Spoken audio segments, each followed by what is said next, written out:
Thank you for clicking on this Fun with Pete and Sherry video. I am your host, Mr. Julian, and today I promised you that I had something very rare, oh hey Tipsy, and difficult to come by here in the state of Virginia. Well, I do. As far as I know, no one else in Virginia has one of these. This is Ardbeg Uigeadail, and this is one of the special expressions from Ardbeg. It is 54.2% alcohol by volume, and one thing I do know about it is that it uses sherry casks in its creation. Going back to my very first video, which was on my Scotch flavor map, talking about looking for a Scotch that was both a peat monster and a sherry monster, I mentioned that I'd been told I should try to get a hold of this, Ardbeg Uigeadail. I will say also, that was merely the first of many times that Ardbeg Uigeadail has kind of been billed to me as something that it is not. And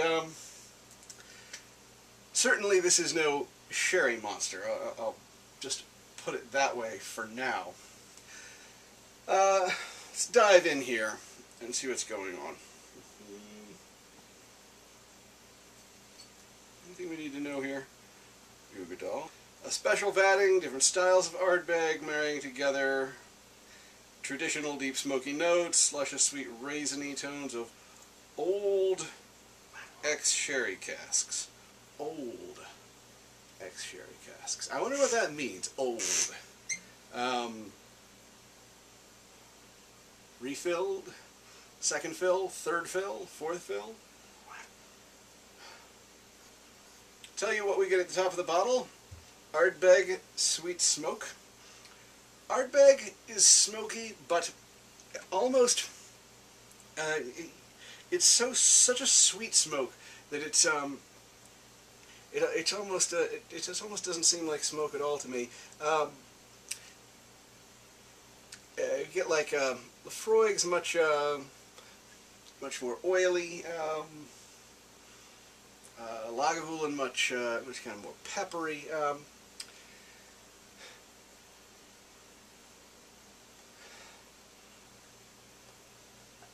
Put some of this in a glass. Spread it around.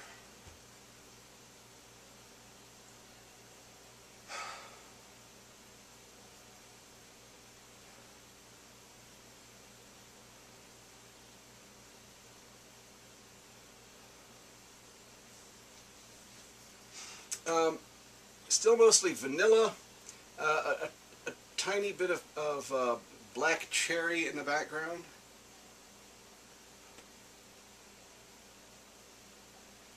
And the overwhelming smell of bubblegum. Alright, final test.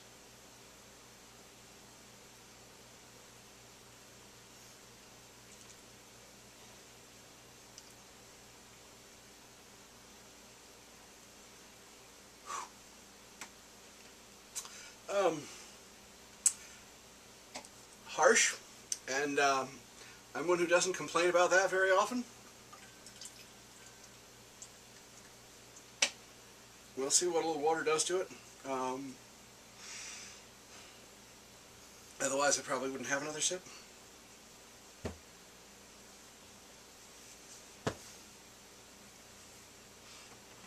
While we wait, I should say that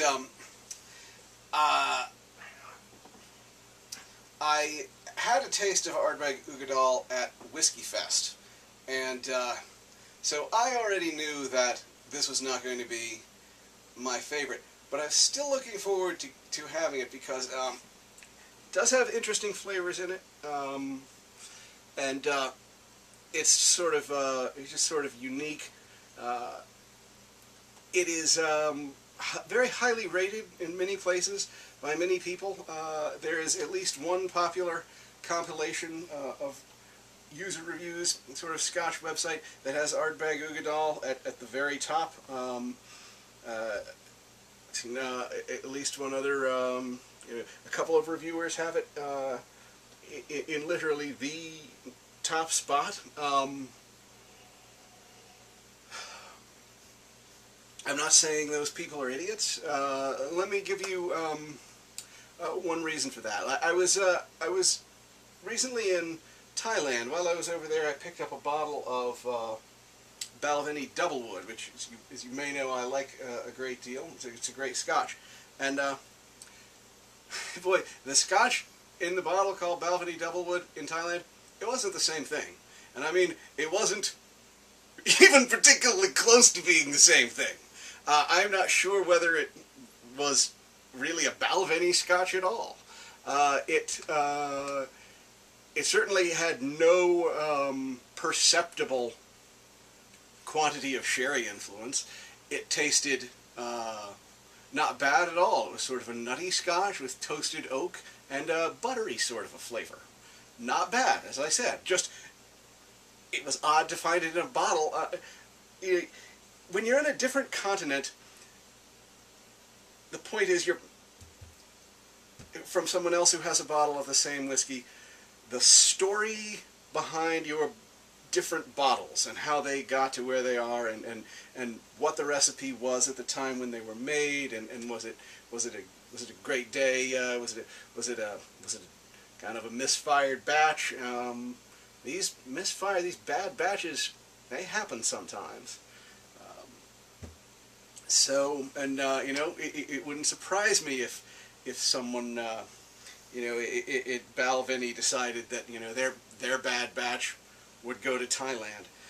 It also wouldn't surprise me if the sophisticated folks in Scotland didn't send a bad batch every once in a while to Virginia, where, what the fuck, you know, we're not, what do we know about Scotch? You know, we barely know, well, anyway,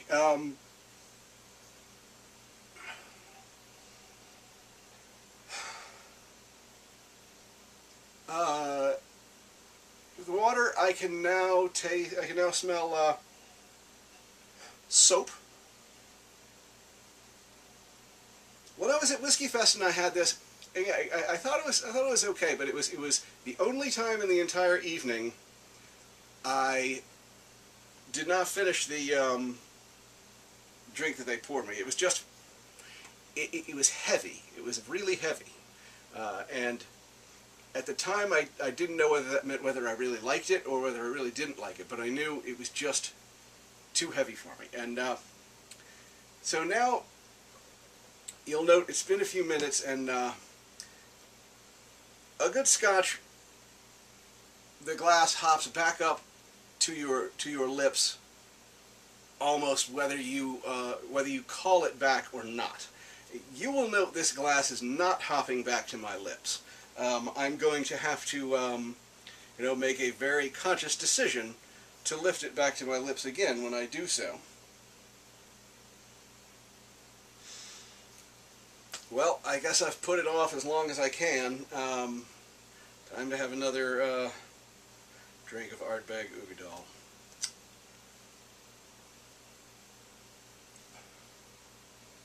Maybe something else there now.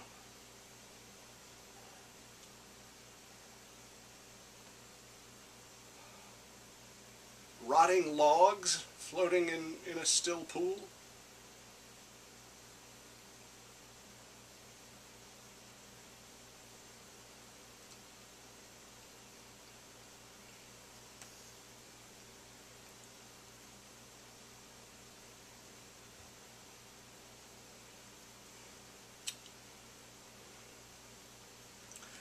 Little medicine-y around the edges.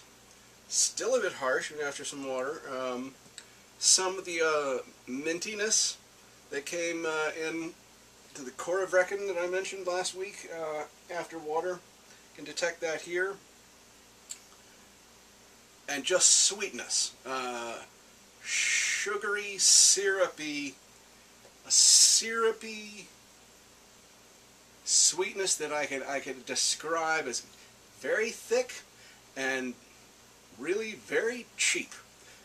It's like someone melted candy canes and added them to the mixture of this scotch.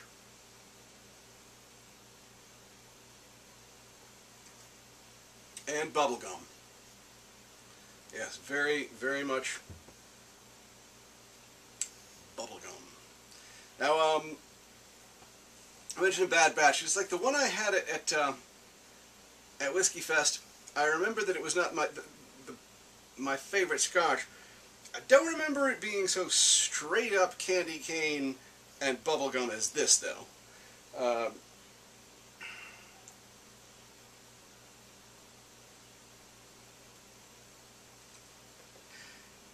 This is clearly nothing more than high-strength, young-aged Ardbeg, poured for a couple of weeks, or a month maybe, into old sherry barrel, and then poured out. All this complex about the dark, mysterious, this is all bullshit, okay? This is nothing like that. You might say, like, as I mentioned with Corrivrek and Ardbeg, was giving a nod in the direction of the Laphroaig, particularly the Laphroaig quarter cask. And by using sherry to ex-sherry barrels and flavoring their scotch, they seem to be giving a nod in the direction of Lagavulin. And I don't want to say too much about Lagavulin, particularly since I haven't reviewed Lagavulin here, but I will say that, well, for one thing, Lagavulin and its sherry have 16 years to get to know each other, right? This, I'm guessing, as I said, 6 years old. These tastes have not married. Not only are they not married, they're not getting along very well. They're, you know,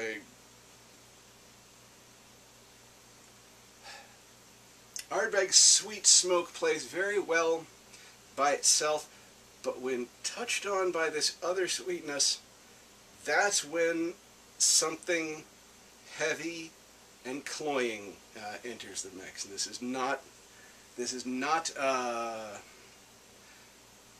what it should be. Now, what would happen if you took this and aged it another 10 years in some really fine barrels? You probably have something quite nice. But maybe not. Maybe not.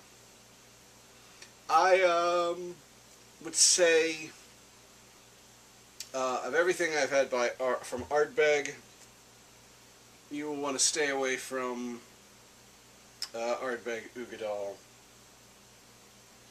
Unless, like me, you're curious enough that you don't mind paying for it, even if you don't wind up loving it.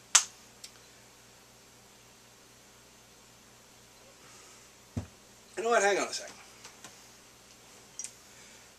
Anyway, if you want a scotch with peat and sherry in it, there's the aforementioned Lagavulin. But, you know, say if you want that and you don't have $90+ to spend on 16-year-old Lagavulin, try some Highland Park 12-year-old.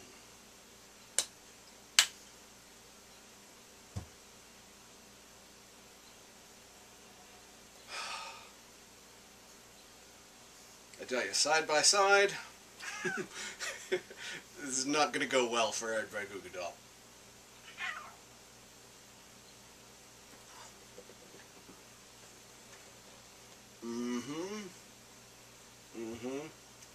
Fine mix, a fine balance of flavor here, no balance whatsoever here.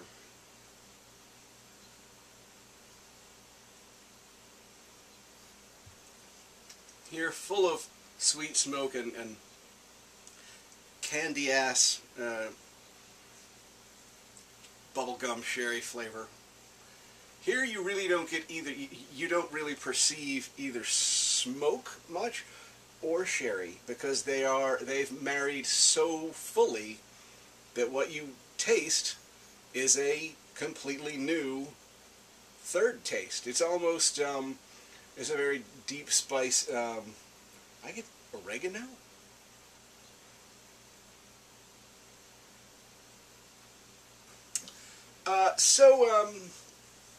Anyway, that's all, and I am going to give Ardbeg Uigeadail a 4.5. 4.5. And I'll see you next time. Bye. This one has a booger in it.